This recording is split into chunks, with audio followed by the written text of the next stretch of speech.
son or your daughter consistently sees you drink and smoke, the next thing that will come to the teenager's mind will be, if daddy tells me not to smoke and drink, why does he smoke and drink? But where you spend time communicating the reasons why you have given these rules, perhaps you could actually reach the teenager and that child. So it's important that parents practice what they preach. And it has to be in actions and in deeds and not just words. Words are easy, but it's easy to confuse words and actions. And in the mind of your young child or your teenager, the question they would often ask is, well, they don't know what they're saying. Daddy's doing this, mommy's doing this. I think I should do this. So that's an important area where parents need to focus and pay attention, because oftentimes people will definitely want to do what they want to do. But where you're able to communicate with them and set the right examples for them, they would oftentimes listen. And why I use the word oftentimes is this. Sometimes you might even give your very best, but it may not be good enough. We've seen cases where parents give children the very best of education, the very best of training, and yet they fall along the way. But this doesn't mean that parents should give up when it comes to setting the right standards and the right examples. Another important thing is this. Parents often feel that when it comes to giving control, their teenagers are too young to take control of certain things. It is important that you give your teen some level of control. You have raised them to become the young men and women that they are at that point in time. Now, allow them the freedom to exert some of the things that they have learned from you. Give them the opportunity to express themselves. Give them the opportunity to take some decisions and watch them grow.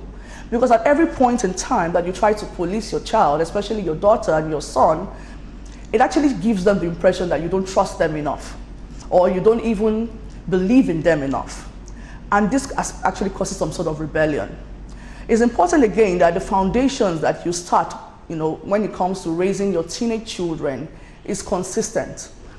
Sometimes there will always be a derail. Sometimes there will always be changes. Sometimes there will always be reasons to change rules. But the key thing is this. If the foundation has been set right from day one, chances are your child will still remain within the right path. So you've given your teenager, say your daughter, the leverage to go see friends occasionally. Say during the weekend, your teenage daughter wants to go and see a friend. And you've given her the time frame to come home at perhaps 6 o'clock. And for some reason, your daughter comes in at 7 o'clock. The first thing you do isn't to start to shout, oh, why are you late? Why are you this? Give them the opportunity to express themselves. Perhaps they have a reason. Ideally, if a teenager is going to come home late, the right thing to do would be to call. But what if there is no opportunity to call? What if something has actually hindered that opportunity for the teenager to reach you? Give them that opportunity to express themselves and let them show that they are responsible enough to manage the control that you have given to them. Another important thing parents need to do when it comes to navigating with their teenagers and trying to get them to listen is that parents should learn to listen and be open. Things are changing. Times are changing. We're in the digital age. Teenagers are bombarded with a lot of information. So much information that sometimes they don't even know what to do. And it's important that parents give them the opportunity to express themselves, to speak about the things that worry them. There are a lot of challenges when it comes to issues that young people go through now. So most teenagers want an ear to listen, someone to listen to them. But you find that parents these days are too busy to pay attention to what their daughters and their sons are saying. This is often present when parents are both career parents, they both work. Mother is busy going to the office, father is also busy going to the office, and the child doesn't even have the opportunity to express themselves and find someone to talk to.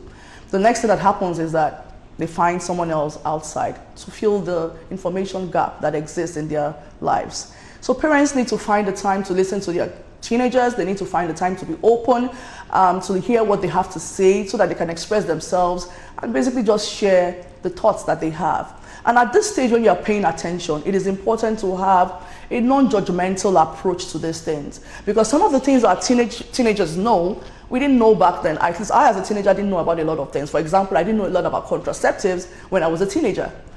But today, young people know a lot about contraceptives, both male and female. So don't be shocked when your teenager comes to you and talks to you about sex. It's important that you pay attention, because if you do not take that as a teachable moment, you'll probably lose that teenager. And you know, at that point in time, society will teach your child what to do. Another important thing that parents must pay attention to when it comes to raising their teenagers is to know their friends. And I'll give kudos to my parents at this point in time. When I was much younger, in my teens, although my mom was the hot one, an Edo woman, my dad was more or less the liberal. And he would encourage us to bring our friends home. He wanted to meet our male friends and our female friends, particularly our male friends. Because at this point in time, you really cannot tell your daughters or your sons not to keep friends of the opposite sex. What you can do instead is give them the opportunity to bring their friends home. This gives you the opportunity to learn who these friends are. It gives you the opportunity to know the kind of people they hang out with, and oftentimes the kind of conversations that they have with these friends. But how will you know this when you don't know who these friends are? As a teenager, one of the key things that I realized is this. The kind of friends you have within a certain time frame in your life, say within the age of, say, 15 to 20, is extremely important, because these are the people that will actually shape your narrative. So if you have friends that are always talking about boys, and you are not disciplined as a young girl or as a young boy, whichever way it goes, you find that you probably would have corrupt morals. If you have teenagers that are hanging out with people that are into drug abuse and all of that, chances are they'll be mixed up, because oftentimes peer pressure is one of the hindrances that young people face when it comes to moving from teenagehood to adulthood. So parents need to spend time to know who the friends of their children are, invite them to your homes, get to know them, talk about them, and then when you know these friends, it's important that you share your opinion in a manner that they understand where you're coming from. Gone are the days when parents would say, I don't want to see you with this person again. It doesn't work that way anymore. Because even if you restrict your teenager from seeing such a person, we have social media, hello. There's social media, there's Facebook, there's Twitter, there's, just name it, and they have ways of connecting. It is best that parents pay attention to the friends that the children keep to ensure that they monitor their activities. I know that sometimes a lot of issues may come up, so you may not always know these friends. But when you pay attention, not just in the home, but also at school, visit them in school occasionally, know what's happening, talk to their teachers, talk to their friends of friends, talk to parents of other friends.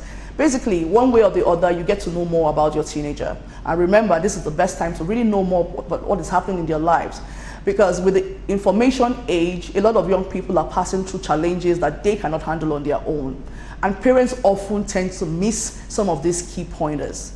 Another important point is this: know their passion and encourage it. Right now, I have a 5-year-old and I know she loves music. Any minute she comes to me and says, oh, mommy, I have a song to teach you, I pay attention. In fact, I dance along. And you know what? I have started encouraging her to play the piano, to play, you know, various musical instruments, because a time would come, perhaps she might just be the next Asha and all of that. And this is because I have been monitoring her passion. And sometimes they come to me and they will say, oh, mommy, I don't want to learn, I don't want to be in ballet club anymore, I want to change clubs. I pay attention and I try to understand why. And this applies up to the point when they get to their teen years. You cannot just suddenly decide to learn your child's passion suddenly when they're just 18 or 17 years old.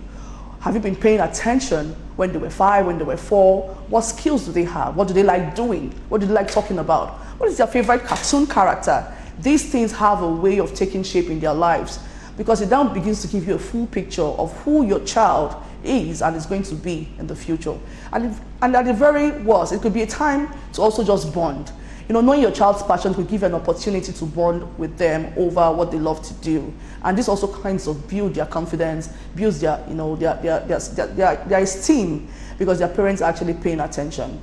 There was a time when it was actually very repulsive for parents to just see their children playing video games. But guess what? Today, young children are making millions and making names for themselves by developing video games. So things are changing, the world is changing. Don't be so set in your ways that you forget to grow with the times. The world is moving from what it used to be traditionally and is opening up digitally. Let your children learn from you as you also learn from them. Again, an important aspect is of you know, raising teens would be to give them some level of responsibility. Chances are, when your teenagers know that, of course, whoever wants to move from one point to the other requires some level of responsibility to make those changes. Your teenager wants money.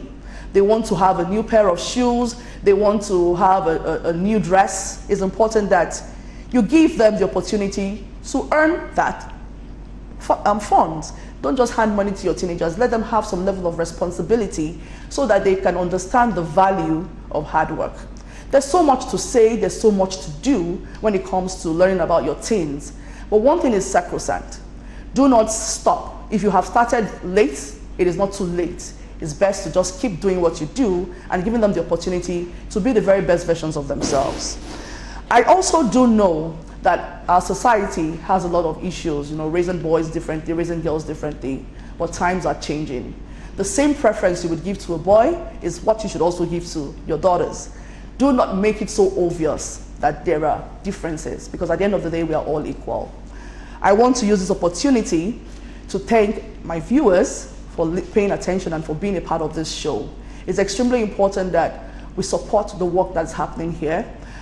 The Well Child Show is important, and we want you to be able to reach out to us when it comes to supporting the program. So for those that are willing to be part of the program, please send us a mail on info@wellchildshow@gmail.com. You can also reach us on the number 08033050051. You can also follow us on YouTube on the Well Child TV. And please remember that child health and safety is everyone's business. Until I come your way again next week, I want to say thank you, keep believing, and keep trusting that children will always set the right examples that you have shown them. Bye for now.